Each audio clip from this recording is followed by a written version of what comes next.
Hello everyone, so I'm here today to do another favorites of the year, and this time is my favorite fiction books that I read in 2020. And this doesn't mean that they were published this year, I just read them this year. There are 10 of them, but 2 of them are actually trilogies, so it's a bit of a cheat, but it's I think with trilogies, at least for me, I normally try to binge them and count as one story, so it counts as one book for me. But yeah, without further ado, let's get into the books, and they are not in any particular order, so it's not like my favorite or my least favorite or anything. It's just the order I wrote them down. The first one I want to talk to you about is Disoriental by Negar Djavadi. I hope that pronunciation was okay. And this one is from an Iranian French author. So her family is Iranian. She was born in Iran, but they moved to France when she was young for political reasons. And the book follows similar story of a family that moves from Iran to France, and this daughter that grows up in France, and the struggles of immigrant children and how they don't really fit anywhere, and then at some point they feel like they have to choose one place, and also other parts of their identity sometimes clash with some of the national identities they have. And I thought it was brilliant. The writing was great, the story was great, and the issues that it explored, they were explored so well. I could relate with so many things of this book. And yeah, it came out a couple of years ago. I read it because it was part of the Dublin Literary Awards shortlist this year. So I think it should have come like 2 years ago. But I still think it's very worth it, and everyone should read it. The next one I have is one that I read at the beginning of this year. So I don't have as much to say about it as some of the other books. But it's Little Gods by Meng Jin. And this is basically about a mother and a daughter that are from China, and the mother is a very good physicist that gets some funds to be able to move to the US and live there. And yeah, basically it just follows that mother-daughter relationship and the relationship that the mother has with science, and therefore the relationship that the daughter has with science as well. It's told from the perspective of the daughter, and also of course it is interchanged with Chinese history, because that's also part of why they left China. And yeah, there was this moment in the book in which the mother dressed up the daughter in Maxwell's demon costume, and that's when I said, yep, this book is great. And it just relates a lot of everyday life with like thermodynamic principles and stuff. So if you're into science, this is a great one to pick up. The next one I have is 10 minutes 38 seconds in this strange world by Elif Shafak, which I believe came out last year, but I read it this year for the BookTube prize. And this is the story of this prostitute in Istanbul that was found dead, and what happens between her being pronounced dead and the actual like death. And that's the 10 minutes 38 seconds refers to how much time your brain is functioning after your heart stops, basically. I think something like that. So we do get her perspective on things, but we also get the perspective of her friends. She had a very strong friend group, and all of them are considered to be outcasts of society, and we see how that affects their lives and their friendship. And I love the way that friendship group was built. I have heard some people didn't like this book because there are like 2 very distinct parts on it, and they felt that this didn't connect together. But for me, they fit so well, because we see where they are all coming from, and we see how the relationship to each other made them do the things that they do. So I really, really love this book, and I would also recommend, of course, as any of these books. The next one is one that I really, really enjoyed, and I read for the Booker Prize, and that's Who They Was by Gabriel Krauze. Well, maybe enjoy is not the right word, because this is a very hard book. It's basically following a boy or a young man. It's autofiction, so he's basically things that the author has seen and the author has lived. And he's in the gang culture of London. He grew up, he's Polish, and he grew up in a very harsh environment. So from when he was little, he decided that he was not going to be the victim, and therefore that means that he had to be the perpetrator.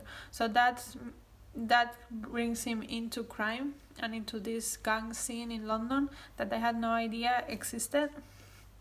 And it's very brutal in the way that it talks, because it's part of the gang culture, but at the same time he's very, very smart, and he, despite everything, he goes to university to study literature, and we see that two sides of his life and how they interact, and how one sometimes takes over the other, but it's all part of him. And yeah, it was not easy to read. It was very violent, but it's very, very powerful, and it's very beautiful. If you can, I would recommend to read the audiobook version of it, because it's narrated by the author, and he doesn't only give the right slang accent, which it's very prominent in the book, that maybe it's harder to follow if you just read it in paper, but also the narrative has a rhythm to it that almost feels like poetry. So that was really, really cool as well.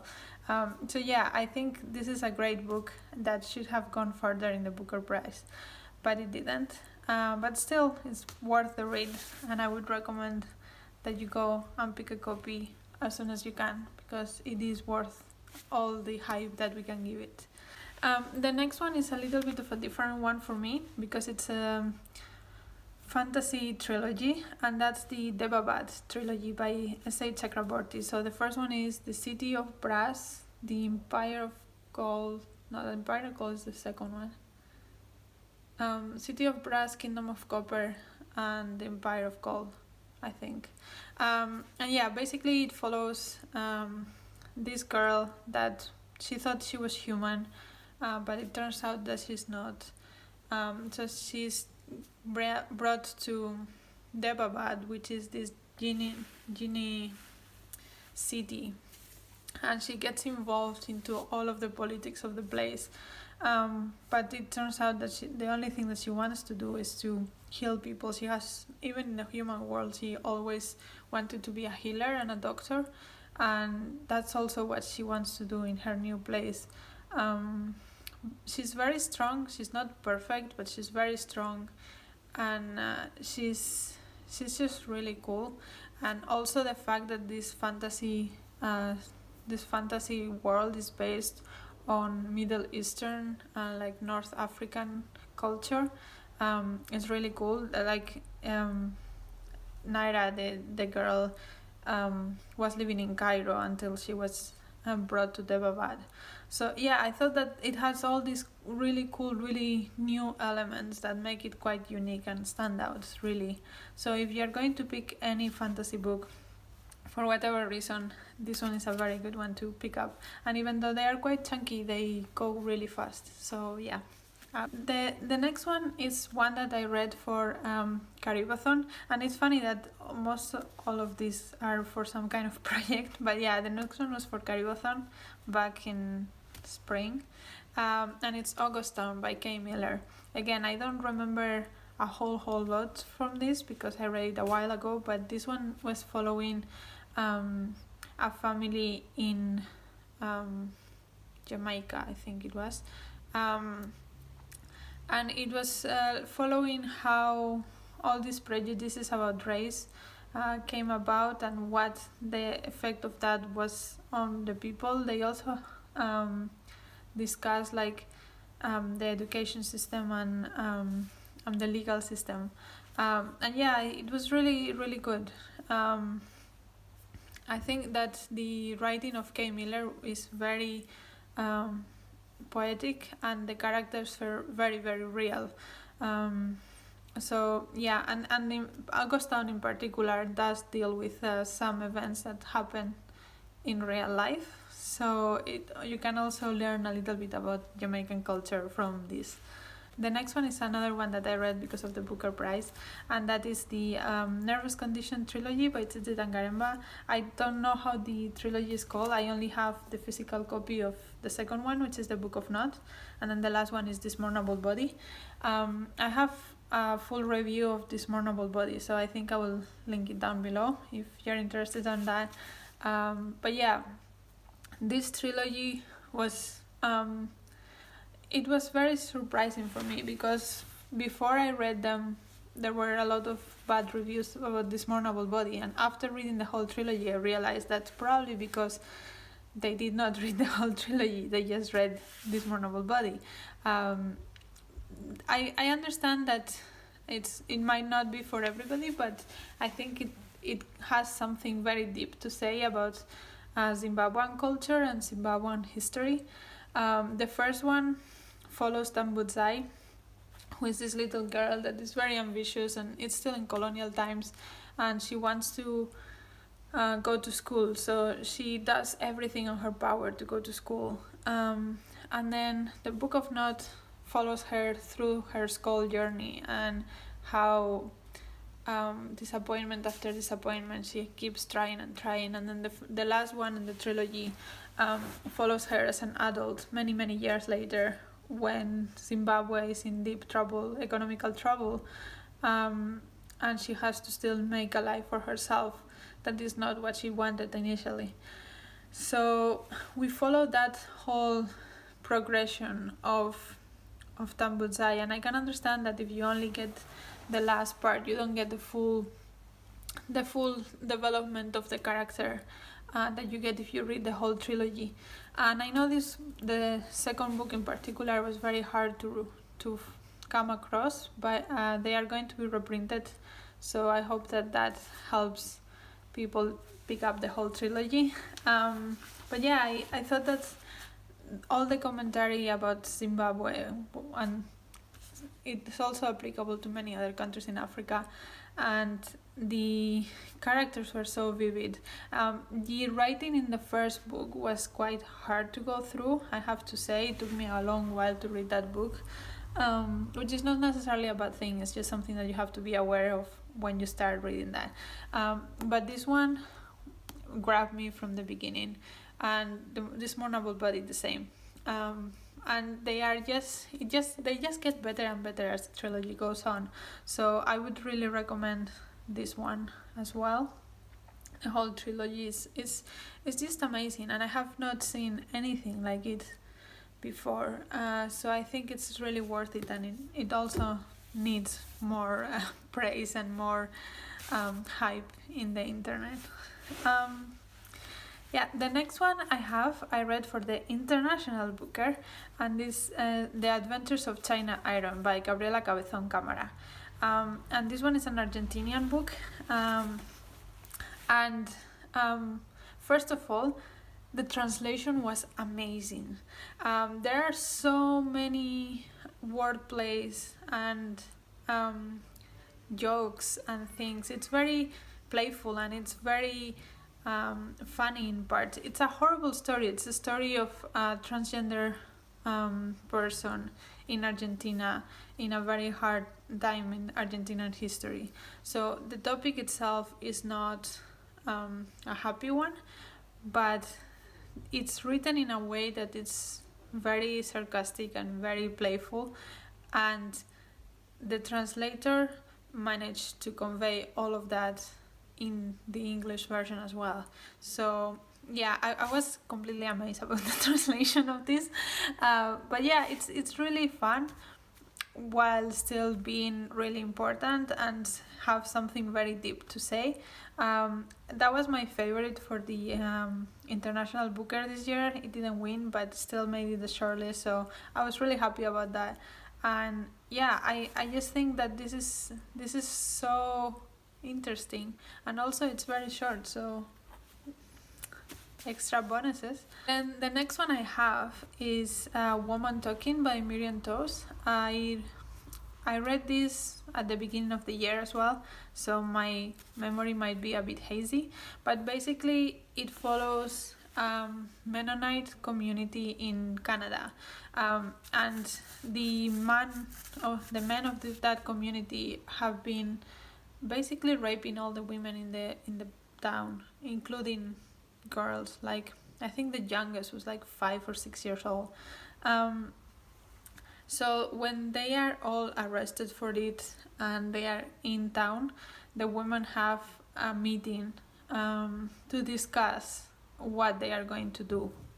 And basically the whole book is that meeting. And of course they tell stories about what happened and why they think one way or the other. But yeah, basically they are just discussing if they should leave, if they should still stay and fight, or if they should keep quiet and not do anything. And yeah, I mean, it is heart-wrenching to see their reasonings behind all of this. And it's also based on a true story, so the fact that this happened in real life it's mind-blowing. But yeah, it does follow all of those inner thoughts about how even things like rape are more complicated and less of a well-cut story of, okay, this person raped this person, so this person has to go to jail, and that's the end of story, and there's nothing else to discuss about it. But in this story, you really realize that there are more complex feelings to it, because yes, these men are horrible and they rape all these people, but at the same time, some of them might be their husbands or their sons, and you cannot just forget that they are those close people to you. So yeah, I thought it was a great portrait of complexity on a certain topic, and yeah, it blew my mind when I read it. Then the last one I have, I'm a bit hesitant to put it in my favorites because I just read it, and normally you need a little bit of time to determine if it's actually one of your favorites. But I think it's still worth a mention, and that's The Eighth Life by Nino Haratischvili. And this follows a family in Georgia. It's a family saga, so it follows them from the early 1900s until I think it finishes in 2007. And it follows this family. At the beginning, we are told that they have this chocolate recipe that they pass over generations. But it turns out that this chocolate recipe, they believe it's cursed because bad things happen to all of the members of the family that try it. And it also makes you addicted to it. And yeah, it is a really interesting look and a deep look into Georgian society, and especially what happened when the Soviet Union entered Georgia and what happened after as well. And yeah, I thought it's very brutal, especially in the middle of the book. It's very brutal, but it had a touch of whimsy, I think, because of the chocolate, and it was just it was just very easy to read, but at the same time very deep as well. And yeah, I really liked it. I think that this one is one that people might be intimidated by because it's quite big, but I would say just give it a try. It's not that dense. It's horrible in times, what happens to the characters, but you feel for them and you want to know what happens to them, and so it keeps you reading all the time, and it just flies by. So yeah, this one is the last one I have to talk about in these favorite videos. I hope you enjoyed it. Let me know what your favorites were, and let me know if you have read any of these and what you thought about them, or if you want to read any of them. So yeah, that was all for me, and until next video, bye.